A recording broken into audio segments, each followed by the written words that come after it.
we're going to talk about today is how to lay out centers, specifically 16-inch centers. This is something that every carpenter has to do hundreds of times a day.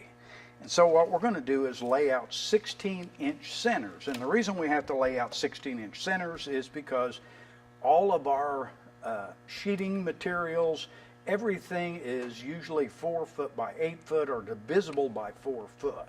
And so our centers have to come out exactly in the center of 4 foot and 8 foot and 12 foot and so on. So what we want to do is mark our centers at 16 inches, or at least have the boards come out on 16-inch centers, but we need to actually mark the edges so that when we put our framing material there, if we mark the center, then once I put my framing member there, I'm not real sure exactly where it is because I just covered up the mark. So what we want to do is make sure we're marking the edges on our 16-inch centers. And we want our center to be exactly in the center of 4 foot. So simply all you do is you're going to put a mark at half the distance from the center of my framing material. So if this 2x, that's its name, its nominal dimension is 2 inches, but its actual dimension is 1.5 inches. And so 1/2 inch is 3/4. So when I go to mark my centers, all I'm going to do is go to my center here at 32 inches, and I'm going to move 3/4 inch in either direction. It really doesn't matter which side of the center you go to, but you're going to move 3/4, and you always see these X's all the time. And the X tells me, if I just put one line on there, the X tells me that this framing member goes on that side of that line.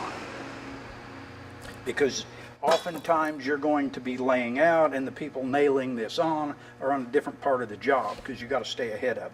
So when we lay out, we always put a framing member at the end of the wall. Our next one is going to be at 16-inch centers, so we can move ahead and mark 16 3/4, or we can move back and mark 15 1/4. It's the same location.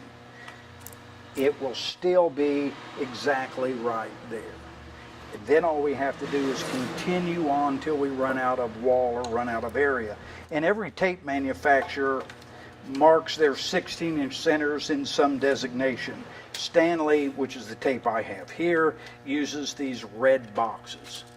And it will only take a short time that you will have all those numbers stored away in your head. So you can go 16, 32, 48, 64, 80, 96, 112, 128, 144, and so on.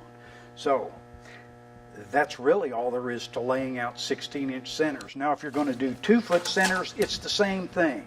I'm going to go to 2 foot, I'm going to mark over 3/4 inch, and there's my center. 4 foot is the same location. So laying out centers is not difficult.